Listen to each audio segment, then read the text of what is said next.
नमस्कार, capital TV Bihar देख रहे हैं आप और आपके साथ मैं हूं दिव्या। हमारे देश में गंगा नदी का एक अलग ही स्थान है। गंगा नदी को हमारे देश में धार्मिक नदी का दर्जा प्राप्त है और रोजाना इस नदी की पूजा भी की जाती है। इस नदी की आस्था को देखते हुए रोजाना लाखों लोग इस नदी में स्नान करने आते हैं। आप भी जीवन में कभी न कभी गंगा स्नान के लिए तो जरूर गए ही होंगे। उस दौरान आप अपने घर के लिए गंगा जल भी जरूर लेकर आए होंगे, जिसे आपने कई महीनों तक और सालों तक स्टोर करके भी रखा होगा, क्योंकि गंगा जल के बारे में कहा जाता है कि इस जल पर किसी मात्र भी छिड़क देने से उसके सारे पाप धुल जाते हैं। लेकिन अब गंगा के पानी को लेकर जो जानकारी सामने आई उसे सुनकर शायद आपको काफी आश्चर्य होगा। नेशनल ग्रीन ट्रिब्यूनल यानी कि एनजीटी ने बिहार में गंगा नदी के प्रदूषण पर गंभीर चिंता व्यक्त की है। ट्रिब्यूनल ने कहा है कि राज्य में गंगा का पानी इतना प्रदूषित हो गया है कि वो अब नहाने लायक भी नहीं रहा। इस गंभीर मुद्दे पर एनजीटी ने राष्ट्रीय स्वच्छ गंगा मिशन को जमकर फटकार लगाई है और कहा है कि सिर्फ बैठकें करने और चिट्ठियां लिखने से गंगा साफ नहीं हो जाएगी, बल्कि इसके लिए आपको कठोर कदम उठाने की जरूरत है। एनजीटी ने कहा है कि बिहार में बहने वाली गंगा में प्रतिदिन 1100 मिलियन लीटर सीवेज डाला जा रहा है, जबकि सीवेज ट्रीटमेंट प्लांट की क्षमता सिर्फ 343 MLD की है, यानी 750 MLD सीवेज बिना ट्रीटमेंट के सीधे गंगा नदी में जा रही है। एनजीटी ने एनएमसीजी पर निष्क्रियता का आरोप लगाया है। ट्रिब्यूनल ने कहा है कि एनएमसीजी यानी कि national mission for clean Ganga से उम्मीद थी कि वो इस समस्या का समाधान जरूर करेगा, लेकिन उसने ऐसा कुछ नहीं किया। एनजीटी ने बिहार के पर्यावरण विभाग के प्रधान सचिव को भी नोटिस जारी किया और उससे अगली सुनवाई में शपथ पत्र के माध्यम से अपना पक्ष रखने तक की बात कह दी है। वैसे अब आपको थोड़ा सा पीछे लेकर चलते हैं। बिहार राज्य प्रदूषण नियंत्रण बोर्ड ने 2023-24 की अपनी सालाना रिपोर्ट में इस बात का खुलासा किया था। लोगों से अगर पूछे कि गंगा का पानी अब साफ नहीं है तो आस्था की वजह से वो कहते हैं कि गंगा प्रदूषित नहीं होती, हम इसका पानी प्रसाद के तौर पर ले जाएंगे, ले जाते रहे भी हैं और नहाएंगे भी।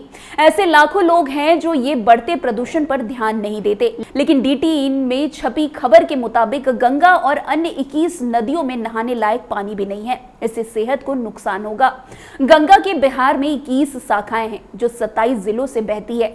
ये सारी की सारी नहाने के लिए भी सही नहीं है। वहीं ताजा जानकारी के अनुसार एक बार फिर गंगा के पानी ने लोगों की चिंता बढ़ा दी है। इस मामले की अगली सुनवाई 18 मार्च 2025 को तय की गई है। वैसे एनजीटी ने एनएमसीजी और बिहार सरकार से इस मामले में ठोस कार्रवाई करने की उम्मीद जताई है। वैसे ट्रिब्यूनल ने कहा है कि एनएमसीजी से उम्मीद थी कि वो कठोर कदम इस मुद्दे को लेकर उठाएगा, लेकिन उसके जवाब से ऐसा कुछ भी नहीं दिखता। महज चिट्ठी लिखने और बैठकें करने से गंगा साफ होने से रही। आयोग ने इस मामले में राज्य पर्यावरण विभाग के प्रधान सचिव को भी अगली सुनवाई के पूर्व शपथ पत्र के जरिए अपना पक्ष रखने का निर्देश दिया है।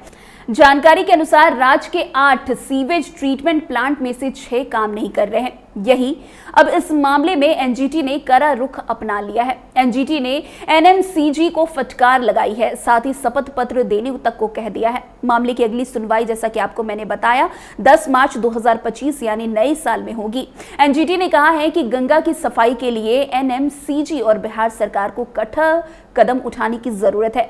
वैसे ये पहली बार नहीं है कि गंगा के पानी को खराब बताया गया है। इससे पहले भी कई ऐसी रिपोर्ट सामने आई है जिसमें चौंकाने वाले खुलासे गंगा के पानी को लेकर किए गए हैं। वैसे कुछ दिन पहले की बात करें तो बिहार प्रदूषण कंट्रोल बोर्ड यानी कि BSPCB ने पूरे राज्य में 98 जगहों पर इन नदियों की मॉनिटरिंग करता है। सभी जगहों पर पानी की गुणवत्ता की जांच की गई। जांच में पता चला कि इन सभी जगहों पर बैक्टीरिया की मात्रा बहुत ज्यादा है। नदी में इंसानी और जानवरों के मल द्वारा फैलने वाले फीकल क्लोरोफॉर्म और कुल क्लोरोफॉर्म की संख्या बहुत ज्यादा है। उस समय जिन नदियों की जांच की गई वो है गंगा, सोन, पुनपुन, गंडक, बूढ़ी गंडक, घाघरा, बागमती, कोसी, सिनकरहन्ना, महानंदा, रामरेखा, हारबोरा समेत कई और नदियों की भी जांच की गई। वैसे गंगा के पानी की मॉनिटरिंग 35 स्थानों पर भी की गई थी। वैसे पटना की बात करें तो पटना में 6 सीवेज प्लांट है, लेकिन कोई भी अपनी पूरी क्षमता से काम नहीं कर रहा है। पटना में गांधी घाट में गंगा नदी में इंसानों और जानवरों के मल की वजह से मिलने वाले फीकल क्लोरोफॉर्म की मात्रा तय मानक से 36 गुना ज्यादा है। सभी प्लांट की ट्रीटमेंट क्षमता 350 mld है, जबकि पटना में रोज का डिस्चार्ज 700 mld है।